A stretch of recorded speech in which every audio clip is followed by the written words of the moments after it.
야고보서 1장 3장 1절로 12절의 말씀을 가지고 믿음으로 혀를 제어해야 합니다라는 제목으로 이 시간 하나님의 말씀을 나누고자 합니다. 여러분, 우리가 지난주까지 살펴봤듯이 오늘 본문인 야고보서 3장을 살펴보기에 앞서서 2장의 내용을 여러분들이 다시 생각해 보기 위해서 말씀을 드리면, 이 야고보 사도는 야고보서 2장에서 믿음과 행함은 바늘과 실처럼 일치해야 한다라고 말을 하면서, 즉 행함이 없는 믿음은 아무런 자신에게 뿐만 아니라 다른 사람에게도 아무런 유익이 없을 뿐만 아니라 그 믿음은 죽은 믿음과 같은 것이다 라고 말을 했습니다.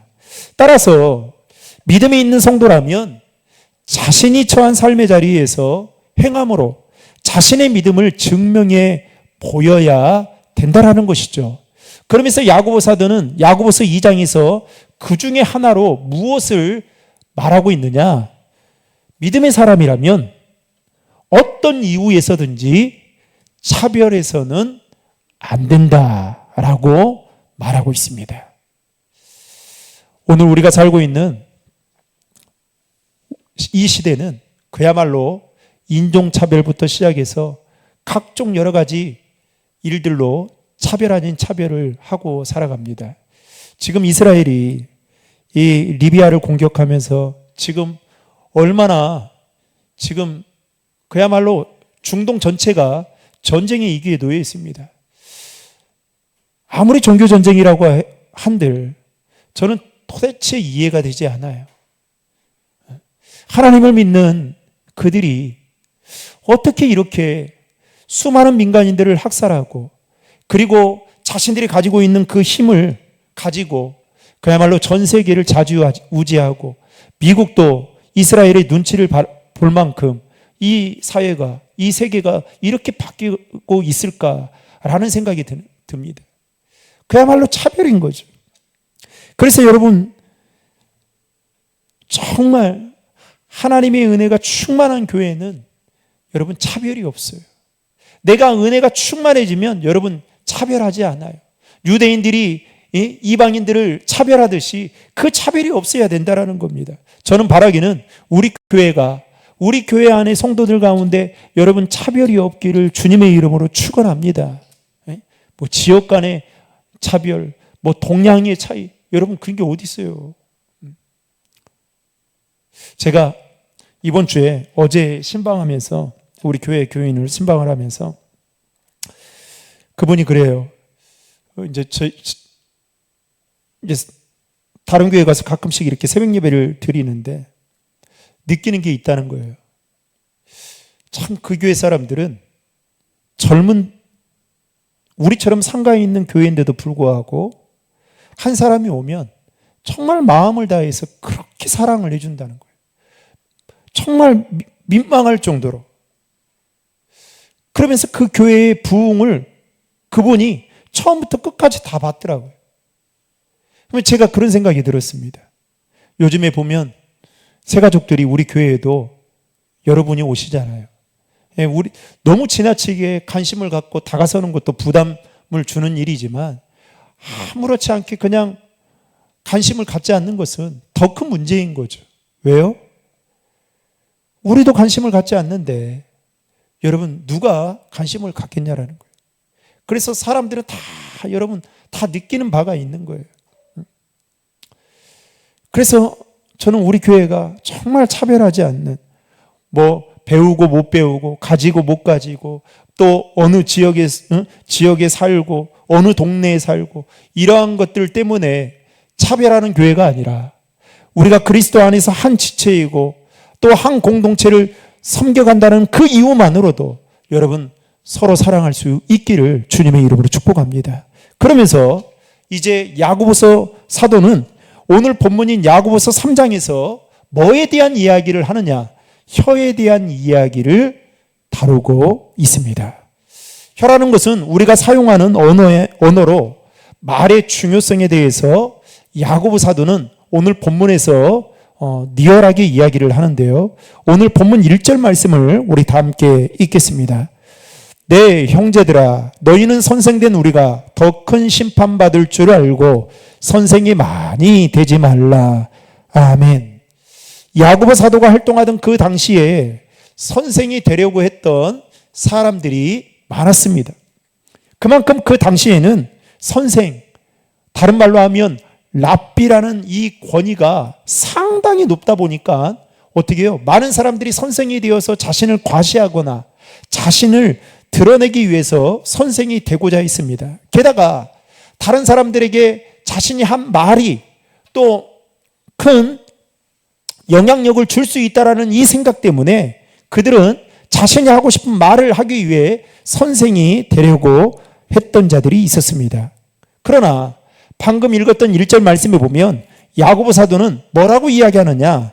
가르치는 선생이 더 큰 심판을 받을 줄 알고 선생이 많이 되지 말라고 말하고 있습니다. 여러분, 왜 그럴까요? 선생이 되어서 그 사람이 어떻게 가르쳤냐에 따라서 그 밑에서 배운 사람의 인생이, 학생들이 달라질 수 있다는 거예요. 제가 옛날에 우스운 이야기를 들었는데요. 이 실제 있었던 이야기입니다. 어떤 분이 새가족부에 들어가서 새가족 섬김이로 새가족을 섬기고 있었어요. 그런데 이 새가족이 너무 열심을 다해서 신앙생활을 하는 거예요. 그런데 이분이 봐도 이 새가족에게 그러면 어떻게 신앙생활을 해야 되는지, 또 새벽 기도회뿐만 아니라 교회 생활은 어떻게 해야 되는지를 가르쳐 줘야 되는데, 문제는 뭐냐? 이분이 주일만 섬기다 보니까 새벽 기도회도 말하지 않죠. 수요 기도회도 말하지 않죠. 근데 이게 나중에 이야기를 하다가, 담임 목사님과 새가족과 이야기를 하다가 이게 들통이 나게 된 겁니다. 실제 있었던 이야기. 그래서 목사님이 불렀다는 거예요. 집사님, 이 새가족부를 섬기는데 새가족이 오면 교회 생활을, 신앙생활을 잘하기 위해서 제대로 안내해야 되는데 왜 이 부분을 빠뜨리고 왜 말하지 않았습니까? 라고 물었더니 이분이 이렇게 말했습니다. 제가 신앙생활을 제가 주일만 섬기기 위해서 그렇게 말하지 못했습니다. 여러분, 선생이 되어서 어떻게 가르쳤느냐에 따라서 가르침을 받는 사람의 인생이 달라질 수 있기 때문에 여러분, 그만큼 선생이 된다라는 것은, 선생이 되어서 가르친다라는 것은 더 큰 책임이 뒤따른다라는 측면에서 야고보 사도는 지금 이렇게 말하고 있는 것입니다. 이어서 2절 말씀을 보면 야고보 사도는 사람들마다, 저마다 실수를 많이 한다라는 거예요. 그런데 그 중에서도 말에 실수가 없는 사람은 온몸을 다스릴 수 있는 온전한 사람이다라고 야고보 사도는 말하고 있습니다. 2절의 말씀 다 함께 읽겠습니다. 우리가 다 실수가 많으니 만일 말에 실수가 없는 자라면 곧 온전한 사람이라. 능히 온몸도 굴레 씌우리라. 아멘. 여러분, 오늘 또 우리가 살면서 얼마나 많은 실수를 했습니까? 그런데 여러분, 말에 있어서 여러분 오늘 어땠습니까? 우리가 말을 하다 보면 실수할 때가 있어요. 그런데 야고보 사도가 이렇게 그러면 말한 이유가 무엇이냐? 그만큼 말이 가지고 있는 힘이 크다라는 것을 이렇게 우회적으로 말하고 있는 것입니다. 자, 그렇다면 오늘 본문을 통해서 야고보 사도는 믿음의 사람들이 특별히 혀에 대해서 꼭 알아야 될 세 가지의 사실이 있는데, 그 세 가지의 사실이 무엇인지 오늘 말씀을 통해서 함께 나누고자 합니다. 첫째로, 믿음의 사람들이 혀에 대해서 알아야 될 것은 혀의 크기와 역할입니다. 오늘 본문에서 야고보 사도는 혀의 크기와 역할을 두 가지 예를 들어 설명하고 있습니다. 먼저는 말의 재갈에 대해서 설명하고 있습니다. 여러분, 재갈이라는 게 뭡니까? 말의 입에 가로 물리는 새토막을 가리키는 거예요. 즉, 말을 통제하기 위해서는 그 입에 이 새토막과 같은 이 고삐를, 재갈을 통해서 매야 된다라는 겁니다. 그러면 고삐를 매게 되면 어떻게 될까요? 말은 사람이 움직이고자 하는 방향에 따라서 움직일 수밖에 없어요. 순종할 수밖에 없는 거죠. 특별히 여러분 성질이 사나운 야생말이라도 어떻게 해요? 재갈을 통해서 그렇게 다스릴 수 있는 것입니다. 여러분 사람의 신체 중에 작은 것 중에 하나가 바로 혀입니다. 혀. 그런데 이 혀를 잘 조절하지 못하면 어떻게 될까요? 그 입에서 나오는 그 말 때문에 분쟁이 생기고 다툼이 일어나고 심지어는 상대방의 마음에 깊은 상처를 준다라는 것입니다. 게다가 야고보 사도는 또 혀의 크기와 관련해서 또 하나의 예를 들고 있는데 그것은 바로 배의 키입니다. 즉, 큰 배에 비해 여러분은 상대적으로 키는 작잖아요. 그런데 이 사공은 어떻게 합니까? 손에 작은 키 하나를 가지고 큰 풍랑이 일어나도 여러분 큰 배를 자신이 마음 먹은 대로 조정할 수가 있듯이 키라는 것은 그런 기능을 가지고 있다라는 겁니다. 자, 그렇다면 야고보 사도는 왜 혀를 재갈과 이 키를, 배의 키를 비유해서 말하고 있는 걸까요? 바로 혀의 기능 때문입니다. 즉, 사람의 몸은 큰데 비해 혀의 크기는 여러분 작잖아요. 그런데 작지만 엄청난 이력을 가지고 있다는 거예요. 따라서 혀를 어떻게 사용하느냐가 너무나도 중요하기 때문에 우리는 혀의 사용에 대해서 주의를 기울여야 된다라는 것을 야고보 사도는 재갈과 배에 있는 작은 키를 통해 지금 설명하고 있는 것입니다. 두 번째로 믿음의 사람들이 알아야 될 사실은 혀의 힘, 즉 영향력입니다. 오늘 본문 6절에 보면 야고보 사도는 혀를 인생을 사르는 불에 비유하고 있는 것을 보게 됩니다. 그러면서 뭐라고 이야기합니까? 그 불은 지옥불에서 난다라고 말하고 있죠. 여러분 6절의 말씀을 다 함께 읽겠습니다. 혀는 곧 불이요 불의의 세계라. 혀는 우리 지체 중에서 온 몸을 더럽히고 삶의 수레바퀴를 불사르라니 그 사르는 것이 지옥불에서 나느니라. 아멘.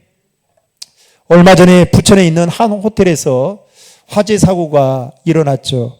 그 일로 인해서 투숙객 7명이 사망을 하고 12명이 부상을 당하는 인명피해가 일어나게 되었습니다.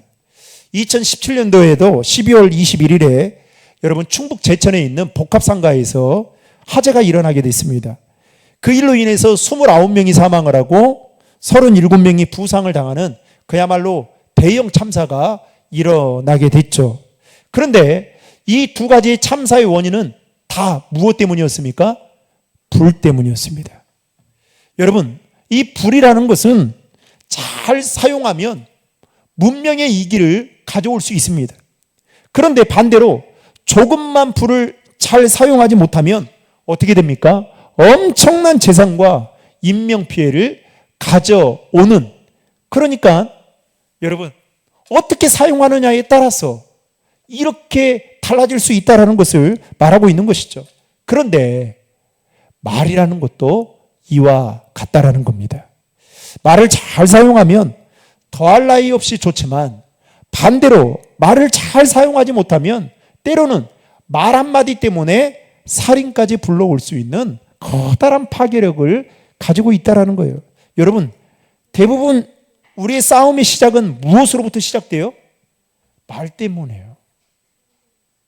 한번 곰곰이 생각해 보세요. 그래서 이 말이 싸움의 그 강도를, 전조를, 증상을 알려주고 있는 거예요. 그래서 여러분, 부부간에 싸움하다가 말이 거세면 어떻게 됩니까? 한쪽이 닫아야 여러분 끝나는 거 아니겠어요? 그런데 어떻게 해요? 양반 간에 말을, 심한 말을 하게 되면 그 말 때문에 여러분 어떤 일이 일어날지 모른다는 거예요. 그만큼 말에는 강력한 힘이 있다는 것을 야고보 사도는 오늘 말씀에서 뭘로 표현하고 있다고요? 불로 표현하고 있는 것을 보게 됩니다. 여러분에게 묻겠습니다. 여러분, 하루도 말하지 않고 여러분 살 수 있겠습니까? 어느 통계에 따르면요, 제가 예전에도 들었던 이야기인데, 남자는 하루에 보통 몇 마디의 말을 하느냐? 10,000마디에서 15,000마디의 말을 한다고 합니다. 그런데 여러분, 여자는 하루에 몇 마디 말을 한지 아세요? 20,000마디에서 많게는 30,000마디 말을 한다. 그 말을 안 하면 막 못 견딘다는 거예요. 제가 지난 주일에도 이제 사역들을 마치고 우리 이제 집사람하고 같이 우리 청년들하고 저녁 늦게 같이 이제 밥을 먹으러 갔어요.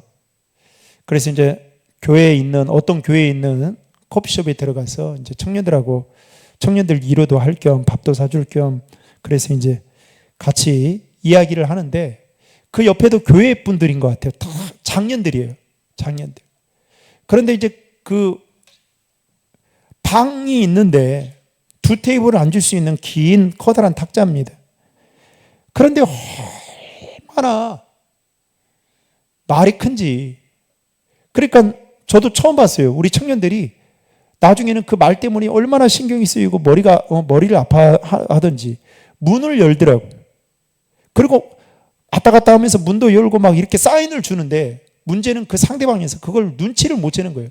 그러면서 제가 그때 깨달았어요. 아, 정말 우리가 커피숍에 가서 뭐 이 대화를 나누려고 교제를 하려고 가지만 정말 상대방을 생각하는 마음을 가져야겠구나라는 생각이 들었습니다. 가서 말을 하고 싶은 마음이 있더라고요. 조금 목소리를 낮춰서 해주면. 그런데 뭘로 얼마나 웃으면서 이런저런 이야기를 하는지요.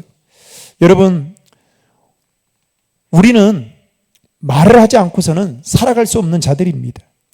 그런데 여러분 한번 생각해 보세요. 말하는 것에 있어서 한번 그 말이 여러 버릇으로 굳어지게 되면 어떻게 될까요? 여간 쉽게 고쳐지지가 않습니다. 게다가 이 사람의 말하는 능력은 여러분 하루아침에 또 저절로 길러지는 것이 아닙니다. 말하는 것을 처음부터 잘 배우지 않으면 바꾸는 것이 여간 쉽지가 않습니다.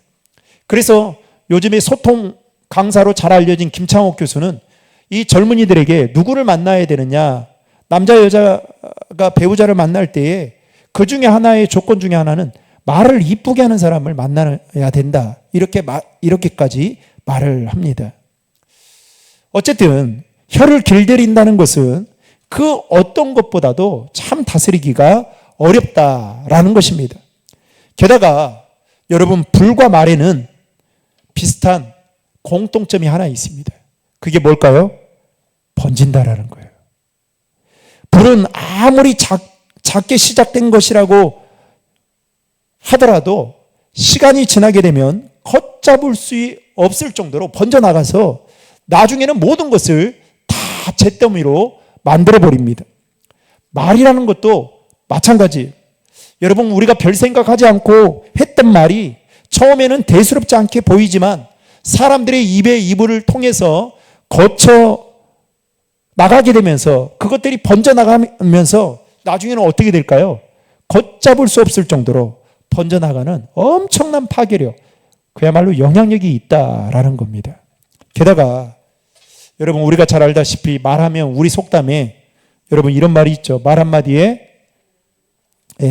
여러분 천냥빚만 같겠습니까? 만냥 더 같겠죠. 즉 긍정적인 면도 있어요. 그런데 반대로 여러분 혀 아래 독이 있다라는 말 들어보셨습니까? 이렇게 부정적인 면도 있다라는 거예요. 따라서 우리는 말의 힘을 알고 말하는 데 있어서 더 신중하고 조심해야 된다라는 사실을 야고보 사도는 지금 누구에게 말하고 있느냐? 믿음의 성도들에게 말하고 있는 것입니다. 이와 같이 야고보 사도는 혀를 다스리는 것이 힘들다라는 것을 오늘 본문에서 강조하면서 7절 말씀을 보면 이렇게 말하고 있어요.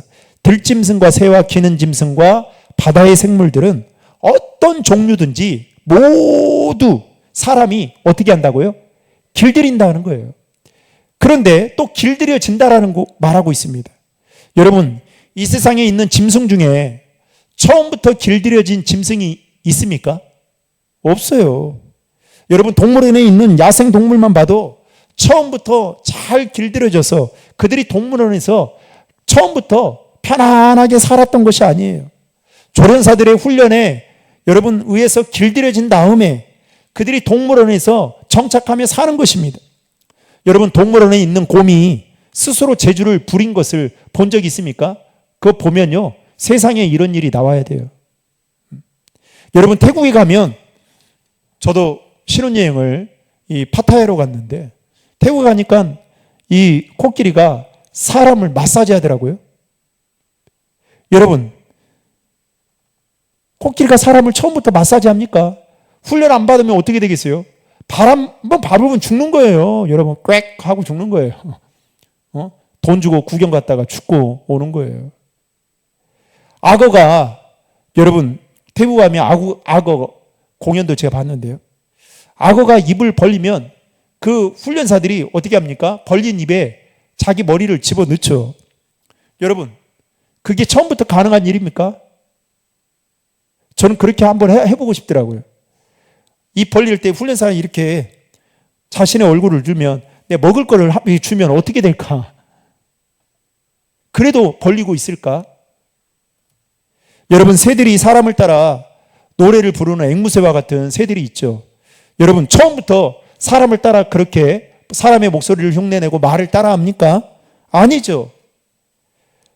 비단 우리가 키우는 반려견이나 반려묘만 봐도 여러분 그렇습니다. 훈련을 시켜야 사람과 함께 공존해서 살 수 있는 것이죠. 이처럼 혀라는 것도 여러분 그냥 내버려 둔다고 그냥 길들여지는 것이 아니다라는 겁니다. 혀라는 것도 여러분 길들여져야 된다라고 야고보 사도는 말하고 있습니다. 그런데 오늘 본문에서 이 야고보 사도는 혀를 길들일 수 있는 사람이 아무도 없을 뿐만 아니라 혀는 죽음에 이르게 하는 독이 가득 차 있다라고 말하고 있습니다. 8절의 말씀 다 함께 읽겠습니다. 혀는 능히 길들일 사람이 없나니 쉬지 아니하는 악이요 죽이는 독이 가득한 것이라. 아멘. 여러분, 길들여지지 않는 혀로 말하는 것을 우리는 뭐라고 말하죠? 두 자로 독설이라고 말합니다. 즉, 이 독설은 얼마나 나쁜 영향력을 미치는지 몰라요. 사랑하는 성도 여러분, 이처럼 야고보 사도는 혀는 불과 같아서 그만큼 말에는 영향력이 있다라는 사실을 지금 믿음의 성도들에게 말하면서 그 사실을 알고 사람을 살리고 사람을 세울 수 있는 말을 해야 된다라고 우회적으로 말하고 있는 것을 보게 됩니다. 바라기는 저와 여러분이 여러분 말의 영향력을 알고 저와 여러분들의 입술에서 나오는 그 말들이 사람을 살리고 사람을 세우는 위로와 격려와 축복의 말들이 되기를 주님의 이름으로 축원합니다. 이 옛날에 어른들이 그랬잖아요. 또 말 안 들으면 이 빌어먹을 놈, 이 씨알 데 없는 놈. 그럼 어떻게 해요? 진짜 빌어먹더라니까요. 그런데 어떻게 해요? 이 흥할 놈, 그러면 진짜 흥해요. 말이 얼마나 중요한지 모릅니다. 마지막 세 번째로 믿음의 사람들이 알아야 될 이 세 번째 사실은 혀라는 것은 모순적일 때가 많다라는 거예요. 오늘 본문 9절과 10절의 말씀을 여러분 다 함께 읽겠습니다. 이것으로 우리가 주 아버지를 찬송하고 또 이것으로 하나님의 형상대로 지음을 받은 사람을 저주하나니 한 입에서 찬송과 저주가 나오는도다. 내 형제들아 이것이 마땅하지 아니하리라. 지금 야고보 사도는 한 입으로 뭐가 나간다고요? 찬송과 저주를 한다라고 말하고 있습니다. 그러면서 이 모습을 11절과 12절에서는 뭐라고 표현하고 있냐면 샘이 한 구멍으로 어찌 단물과 쓴물을 낼 수 있겠느냐. 어찌 무화과나무가 감람 열매를 맺고 포도나무가 무화과나무 열매를 맺을 수 있느냐. 절대로 그럴 수 없다라고 말하고 있습니다. 즉 이런 거예요. 예수를 믿는 우리가 나무라고 가정한다면 여러분 그리스도가 나타나는 열매를 맺어야 되지, 그리스도가 아닌 열매를 맺어서는 안 된다라는 것을 야고보 사도는 말하고 있는 것입니다. 우리가 한 입으로 이쪽에서는 이 말하고 저쪽에 가서는 저 말을 하는 것은 아닌지, 다시 말해 모순적인 말과 행동을 하며 살아가고 있지는 않는지, 방금 전까지도 좋은 이야기 했다가 저쪽 가가지고는 그런 사람이 있잖아요. 우리는 그 사람들을 뭐라고 해요? 간신뱅이라고 하죠. 교회도 있어요, 여러분. 그래서 그분 말을 들으면 정말 헷갈려요. 그리고 그런 사람들은 조심해야 되는 게 뭘까요? 절대 개별적으로 만나서 이야기하면 큰 코 다칩니다. 왜요? 앞에서 했던 말 뒤집어 엎거든요. 제가 부교육자로 섬길 때에도 많았어요.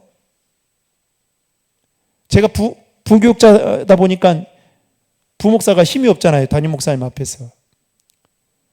그래서 정말 금방 1시간 전에 들었던 이야기인데 어떻게 이렇게 말을 바꿀 수 있을까? 계란 후라이 뒤집듯이. 그래서 하나님 앞에 얼마나 하나님 정말 사역하기 힘듭니다, 이렇게 기도할 때 많았어요. 그런데 어떻게 여러분 믿고 좋은 말을 할 수 있겠냐는 거예요. 사랑하는 성도 여러분, 하나님은 우리가 말에 실수가 없이 온전한 삶을 살아갈 수 있도록 도우시는 분이십니다. 그러기에 우리는 우리 입에서 나오는 말에 힘이 있다는 것을 알고, 여러분 특별히 우리의 언어 생활에 있어서 여러분 언어 생활만 보면 우리가 알 수 있어요. 이 사람이 성숙한 사람인지, 온전한 사람인지, 정말 믿음의 사람인지를 여러분 돌아봐야 돼요. 민수기서 14장에 보면 우리가 너무나도 잘 알고 있는 내용입니다. 정탐꾼들이 가나안 땅을 정탐하고 돌아와서 이야기를 하죠. 그러니까 10명의 정탐꾼들이 한 말에 이스라엘 백성들이 그야말로 종일 밤새도록 통곡하며 모세와 아론을 원망을 합니다. 그런데 그 모습을 본 여호수아와 갈렙이 여러분 긍정적인 보고를 합니다. 그리고 나서 여호수아와 갈렙이 하나님 앞에 나아가서 자신들이 대신해서 이스라엘 백성들의 죄를 자복하게 되죠. 그 기도를 하나님이 들으셔요. 그리고 나서 하나님께서 이 모세와 아론에게 뭐라고 말씀하냐면 이렇게 말씀해요. 잘 들어보세요. 나를 원망하는 이 악한 회중에게 내가 어느 때까지 참아야겠느냐. 나를 향하여 원망하는 그 말을 내가 들었노라 라고 말씀한 다음에 여러분 그 다음에 뭐라고 말씀하신지 아십니까? 민수기서 14장 28절 말씀 다 함께 읽겠습니다. 그들에게 이르기를 여호와의 말씀에 내 삶을 두고 맹세하노라. 너희 말이 내 귀에 들린 대로 내가 너희에게 행하리니. 아멘. 이스라엘 백성들이 하나님 앞에 원망을 하니까 하나님이 모세와 아론에게 내가 어느 때까지 참아야 되느냐. 나 지금 참기 힘들다는 거예요. 그리고 내가 그들의 원망하는 말을 들었더라고 이야기를 한 다음에 뭐라고 이야기하느냐. 방금 우리가 읽었던 말씀처럼 너희 말이 내 귀에 들린 대로 그 다음 뭐라고 말합니까? 내가 너희에게 행하겠다. 여러분 이거 엄청나게 무서운 메시지예요. 여러분 우리 속담에 낱말은 누가 들어요? 새가 듣고 반말은 누가 들어요? 쥐가 듣는다는 말이 있죠. 여러분 낮에 한 우리의 말을 또 새가 들을까요? 아니에요. 우리 주님이 들으셔요. 밤에 하는 우리의 말도 주님이 들으셔요. 그리고 그 말을 들으시고 귀 기울여 들으시고 들으신 대로 말대로 행하시는 분이 저와 여러분이 믿고 있는 하나님이심을 믿으시기를 바랍니다. 여러분 결국 어떻게 된지 아세요? 원망했던 이스라엘 백성들이 여러분 하나님이 그들을 악평했던 자들 재앙으로 쳐가지고 결국 다 죽고요. 나중에 누구만 사느냐? 여호수아와 갈렙만 살게 됩니다. 우리 민수기서 14장 36절부터 38절 말씀을 다 함께 읽겠습니다. 모세의 보냄을 받고 땅을 정탐하고 돌아와서 그 땅을 악평하여 온 회중이 모세를 원망하게 한 사람 곧 그 땅에 대하여 악평한 자들은 여호와 앞에서 재앙으로 죽었고 그 땅을 정탐하러 갔던 사람들 중에서 오직 눈의 아들 여호수아와 여분의 아들 갈렙은 생존하니라. 아멘. 그렇게 많은 사람들이 죽음 가운데 있어도 오직 여호수아와 갈렙은 생존했다라고 성경은 이야기하고 있습니다. 말씀을 맺겠습니다. 사랑하는 성도 여러분, 우리의 힘으로 묻겠습니다. 우리의 힘으로 우리의 혀를 제어할 수 있습니까? 우리의 혀를 제어할 수 있는 것은 우리의 힘으로 되지 않아요.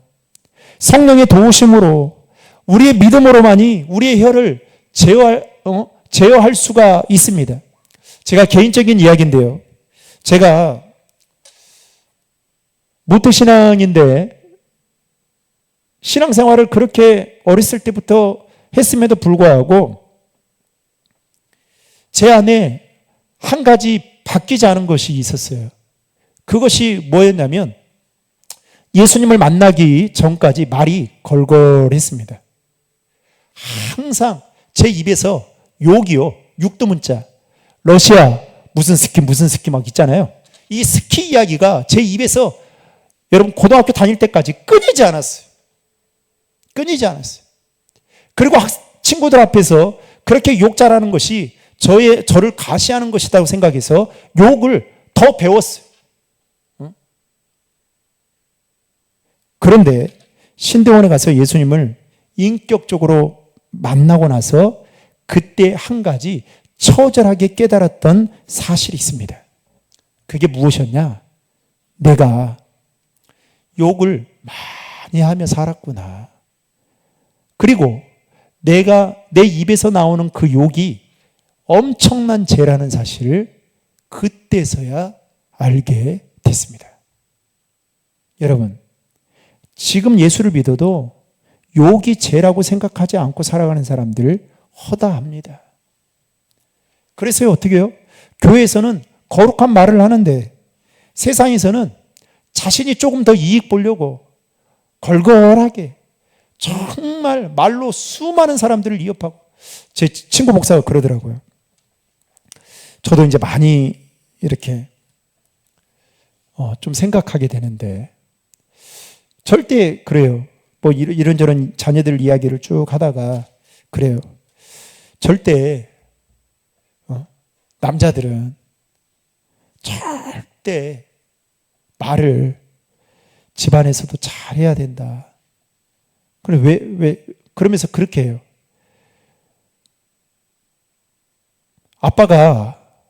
엄마가 화를 내면 엄마를 통제할 수 있는 사람이 누가예요?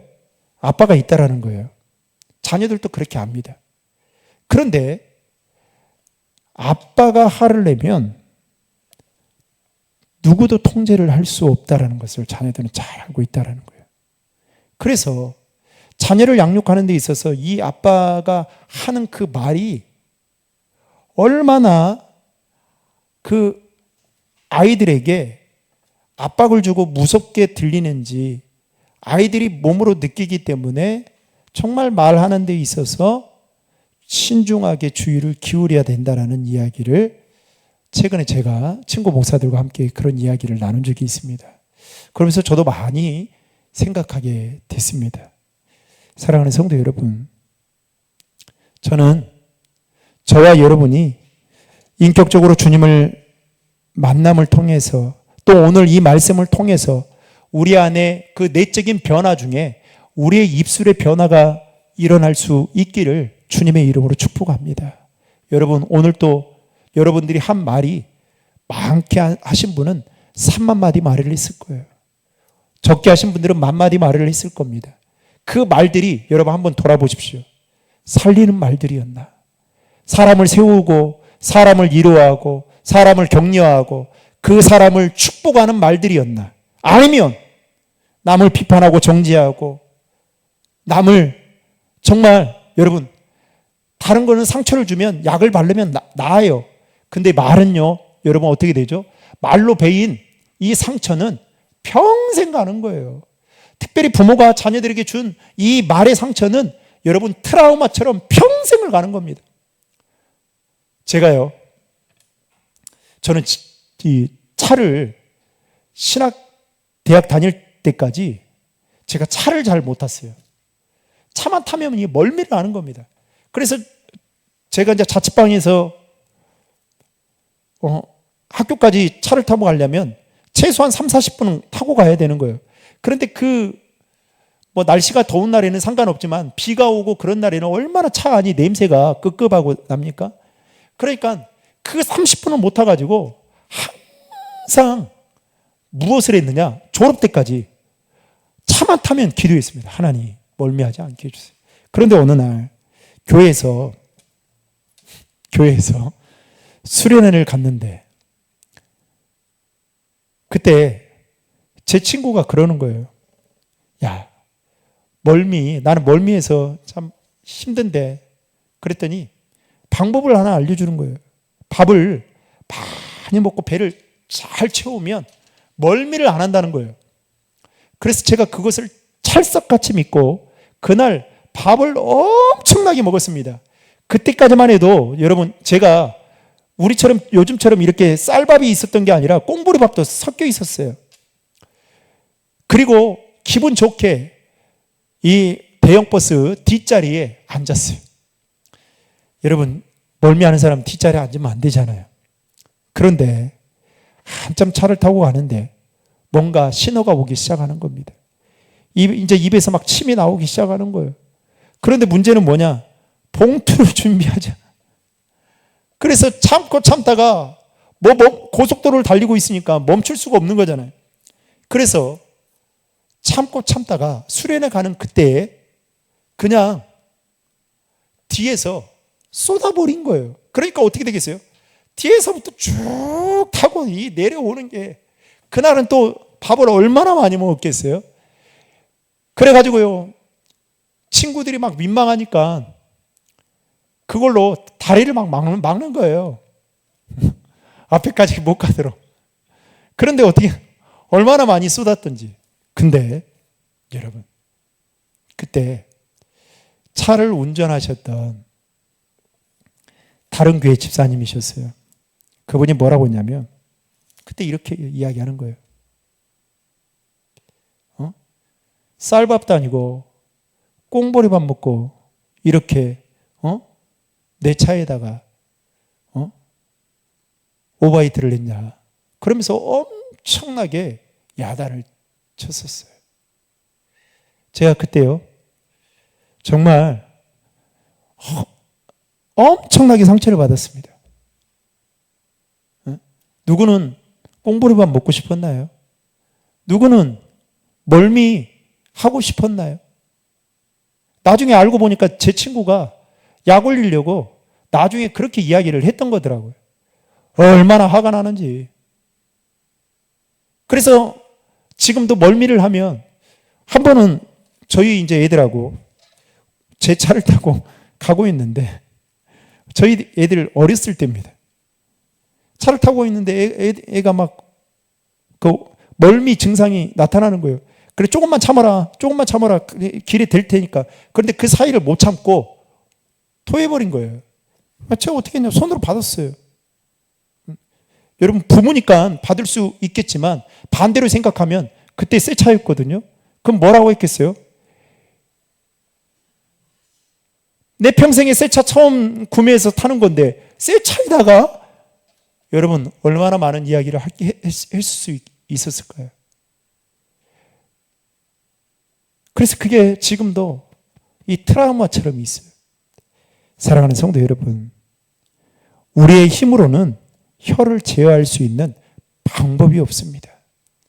따라서 여러분, 성령 충만하고 성령님의 도우심을 받아야만 여러분, 믿음으로 혀를 제어할 수 있게 된다라는 것입니다. 바라기는 저와 여러분이 성령의 도우심을 받아 믿음으로 혀를 제어함을 통해서 하나님이 주신 입술로, 거룩한 입술로 온전히 하나님만을 찬양하고 증거하며 살아가는 저와 여러분 되시기를 주님의 이름으로 축원합니다.